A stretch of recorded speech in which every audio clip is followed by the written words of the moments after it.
Hey, what's up there, YouTubers? It's me again, Brian, aka Gamer55551. Excuse me.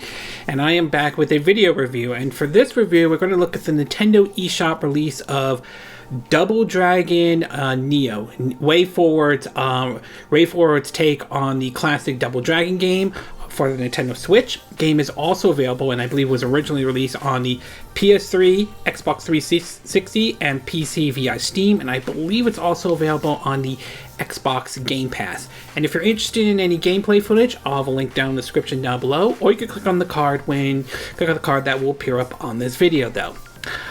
Growing up back in the 80s and during the early 90s though, the beat 'em up or brawler type of genre was pretty much like almost everywhere. You could find it in basically in the arcades or whenever you play like, you know, your NES or Sega Genesis. And one franchise I know about that was very popular back during the back in the 80s and early 90s was Double Dragon, along with other beat 'em ups like Final Fight and Streets of Rage, which are classics in my own book. Not to mention we just got Streets of Rage 4 last year though. Double Dragon was kind of interesting because that was the only beat 'em up that I could think of that I remember not only got in its own cartoon on like I think Saturday morning or Sunday morning cartoon to even its own movie, for crying out loud, which was kind of surprising for that happened, although that was a movie based on video games, so they're not always 100% great though. But for me, the first time I ever played a Double Dragon game was back when I got Double Dragon 2 The Revenge for Hanukkah on the original NES. I remember playing that a long time ago though, and I remember renting Double Dragon 3 and all that stuff. But like most of the beat 'em up series, that kind of died out as the 90s started to move on, sort of like, you know, the late 90s and the 2000s and all that. But lately we have seen some beat 'em up games sort of make a comeback and all. As I mentioned, last year we had Streets of Rage 4 that was definitely a throwback to the old Streets of Rage games from 1 and 2 and 3 era though. And now we have Double Dragon Neo, originally released on the PS3 and 360 by Wayforward. It's finally made its way over to the Nintendo Switch. And while it doesn't bring anything new to the table or anything like that, it is still a very fun brawler beat 'em up game and all that stuff. And it's definitely nice that it finally came to the Nintendo Switch. So now why don't we get started off with the pros and cons, and we will start off with the first part, which is the pros. And the first part is the gameplay. Now, obviously the gameplay, if you played any beat 'em up or brawler game before, you probably know the whole plot and all. You move basically from point A to point B, beating up bad guys along the way and all that stuff. And Double Dragon Neo is no exception to that, but it also mixes it up to a certain degree, being developed with Wayforward, the same ones that did River City Girls and all that stuff, which is a sort of another chapter in the River City Ransom series though. This one kind of mixes it up a little bit. It does some things that the original Double Dragon arcade games didn't do. You have pretty much like power-ups, so you can refill your energy and all that. And basically you also, every time you beat an enemy or find items, you'll get money, which you can use to basically buy tapes and all, or find cassette tapes all litter on the floor and all that stuff.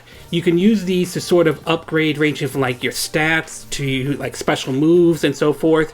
You can buy them and all that. You can even find these like gemstones where you can increase the amount of tapes you can hold and all. So the gameplay is fun. It mixes it up a little bit. There's some elements that feel like it comes out of like River City Ransom and all that stuff, and that's not necessarily a bad thing. So from a gameplay perspective, it is enjoyable. It is fun and enjoyable nevertheless. The next thing I want to talk about is the style in this game, and this game screams 80s all over, and I gotta give credit to Wayforward taking this kind of approach.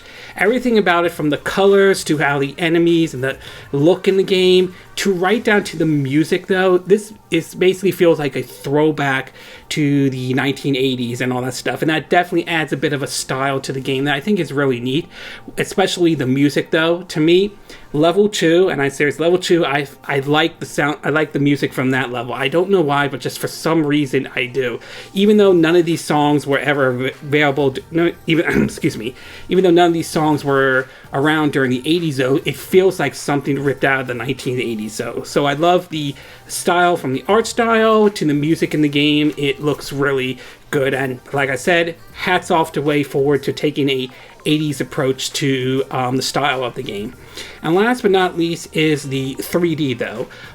When you think of Wayforward, one of the things that pop into your head is mostly its pixelated or 2D art styles that they are known for. Whether it's games like the Shantae series or, you know, Mighty Switch Force or so forth. Those, well, mostly the Shantae series though, they're known for their 2D art style. 3D and not so much though, but I will say in terms of the 3D it's basically doesn't look that bad though. Yes, it's still a 2D game no matter what, but they're using like 3D visuals to make, you know, how the characters look like in the game and all that stuff, and it doesn't look that bad or anything like that. It's not perfect or anything, but it looks nice. It looks presentable and all. So I will say it doesn't look, in terms of, even though it uses even though it's a 2D game and it uses 3D models though, the game doesn't look bad in 3D. And I think it's kind of interesting to see if Wayforward ever does a Shantae 3D though. That would be kind of interesting though. Okay, we're going to take a quick break, and when we get back, we'll get to part 2, which is the con. So we'll take a little break, and we will be right back.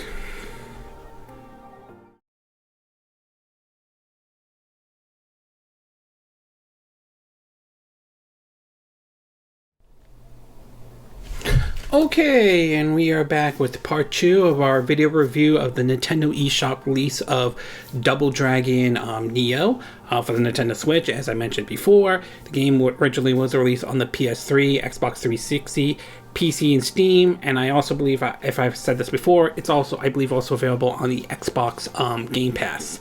So now that I gave you the pros, why don't we get started with the cons? And there are really only 2 cons I could think of in regard to my time with Double Dragon Neo. We'll start off with the first one. It has to do with, you know, the 3D visuals. Now, as I mentioned in the pro, I thought the 3D visuals in the game don't look that bad, and they really don't in any way though. But when compared to, say, like the 2D styles or art style that Wayforward is known for, as I mentioned, games like Shantae or, you know, Mighty Switch Force or any other games though, it just doesn't look as good as those games in a way though. Again, like I said, it doesn't look terrible, it doesn't look awful or anything like that. It's just that between the 2 styles, it does make me kind of wish to a certain degree that they went with like a 2D art style look that Wayforward is known for. Is it the end of the world or anything like that? Is it terrible looking? Of course not. It doesn't look bad or anything like that. But given what Wayforward is known for, and for a lot of their games, though, like I said, I think going with the 2D art style would have been a better choice than basically trying to do like a 3D approach or anything like that. Again, that's my take on it, but I will say, but like I said, it's not as good as Wayforward's 2D games though. And last but not least, I do want to talk about jumping and platforming in the game. Now, there is some light platforming and all in Double Dragon Neo, though. It's not like in the level of, say, like what a Mario game might be or anything like that, though. But there are times when it can be a little bit tricky, and that has to do with the way the jump button and the running is handled, though. Basically, for the run, though, you hold down the L, what is it again? ZR, my bad. Oh boy. The ZR button on your Nintendo Switch Pro Controller or Joy-Cons for that matter to run, and to jump, of course, obviously hit the B button. And it can be tricky at times to make some of the jumps, especially with some of the platforms that could fall if you don't move very quickly and all that stuff. Again, does it make the game unplayable or anything like that? The answer is no. It doesn't make the game unplayable. You don't see you don't see a whole lot of the platforming in the game. Like I said, this is mostly just a beat 'em up and so forth though. But there are times when it can be a little tricky to try to aim the jump every now and then and all, but it doesn't make the game unplayable or anything like that. overall, I would say Double Dragon Neo is a fun beat 'em up / brawler on the Nintendo Switch. Though the gameplay still holds up very well. I like how they mixed it up and added elements from games like River City Ransom inside Double Dragon Neo. Though I definitely love the 80s style to the game and all that stuff, and the music really fits the tone very carefully. And for a game that uses, even though it's a 2D game, uses 3D models, it doesn't look that bad or anything like that. But I will admit, though, that I think it would have, I wonder if Wayforward should have gone with like their 2D art style, taking that approach instead. And platforming or jumping in the game, doesn't make the game unplayable. It just can be a little tricky at times, trying to aim some of your jumps and all that stuff. But putting that aside, the game is still fun, it is still enjoyable and all that. And if you're looking for another beat 'em up to play, especially after you maybe conquered Streets of Rage 4, then consider taking a look at Double Dragon Neo, though. Even though this game came out before Streets of Rage 4 did, I believe this came out in Double Dragon Neo came out in 2012 and all. So if you're looking for another beat 'em up to get onto the Nintendo Switch, then this is the one to take a look at. Hopefully, maybe if they actually do a sequel to Double Dragon Neo, I would definitely like to see that happen, though. I like how Wayforward handled this game, and I would be open if a sequel does happen. Whether it does or not remains to be seen, but I certainly would be down for a sequel to Double Dragon Neo if that ever happens. Okay, this concludes this video review of Double Dragon Neo for the Nintendo Switch. And again, these are my opinion. What are yours? What are your thoughts about Double Dragon Neo for the Nintendo Switch? Are you glad that they brought this to the Nintendo Switch, or do you think it was a little too late in any way? Is this game still as enjoyable as it was when it came out in 2012, though? Is this something you're going to think about getting after you basically maybe beat Streets of Rage 4 in any way? Do you think this is better than Streets of Rage 4, or do you think Streets of Rage 4 is a better game than Double Dragon Neo? Do you agree with what I said in this video? Do you disagree? Do you have a difference of opinion? As always, sound off in the comment section below. Let me know what you think. And if you like this video, I hope you hit the like button. I would appreciate it. And I hope you do subscribe to my YouTube channel. If you do, make sure to hit the bell icon for notifications of any new videos I put up. Also, feel free to share this video if you want to, and feel free to donate to my channel if you'd like. You could do it through PayPal me or Patreon. Links will be in the description of this video. And I will see you again next time when I do another video. Hopefully that'll be soon. Until then, from Southern California, I wish you all a good day then. Bye!